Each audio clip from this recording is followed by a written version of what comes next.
I have always known I was different.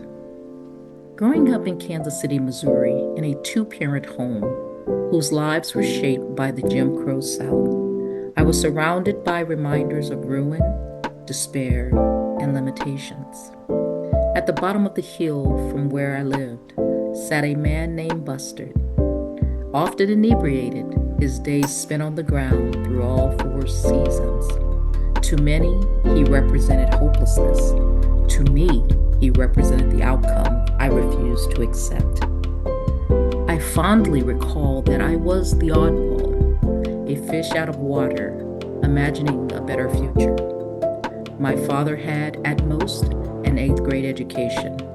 My mother graduated high school, and that alone felt like a rare accomplishment in our community. I am the last of 12 children in a blended family, and the only one to attain the levels of education I have today. That is not to diminish my siblings in any manner, only a testament to how determined I was to carve out a different path. My life has been marked by adversity. At 18, I survived a brutal abduction. Throughout the years, I endured abuse and trials that could have broken me. The invisible scars have well conditioned me, but I received great mercy.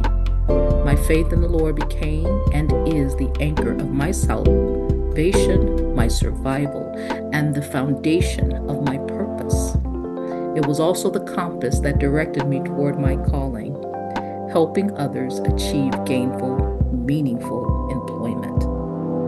The truth of it is, talent and recruiting chose me long before I recognized it. I once dreamed of being a medical examiner, but God had other plans. My natural skills as a writer and the ability to wordsmith resumes for others were the seeds.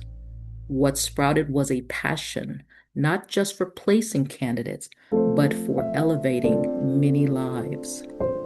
Talent and recruiting for me is not transactional. It's forensic, intentional, and deeply human.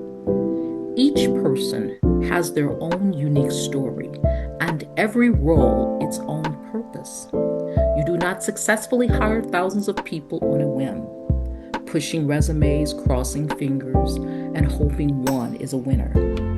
This work demands passion, discernment, and attentive care. I understand what it means to grow up in an environment where greatness nor exceptionalism feel attainable. I understand and know the feeling of carrying the weight of generational despair. I understand what it means to fight for opportunities that were never designed to come your way. It is for this reason I strive to push people to greatness, because I understand the cost of mediocrity and know the power of transformation. When I review a candidate, I do not see just a resume, because people are stronger than they are on paper.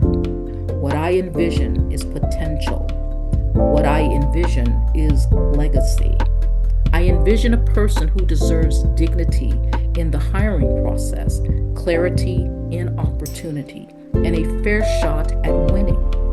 And when I build and lead teams of recruiters, I instill that same vision. Exceptional recruiting is not confined to closing requisitions. It is about changing lives. I've spent decades sharpening this craft, and I have come to understand recruiting as both an art form and a discipline. The art is reading between the lines, understanding the nuances of human potential, and matching talent to purpose. The discipline is building lasting relationships, processes, analyzing data, and holding ourselves accountable to the highest standards. I may sound like a broken record, I'm telling my age here. However, I care deeply about this profession because I know its power. I have witnessed countless lives changed, families elevated, and businesses transformed by that one exceptional hire. Recruiting is not just my career, it is my calling. And as long as I have breath, I will continue to push people to greatness because that is how we all truth.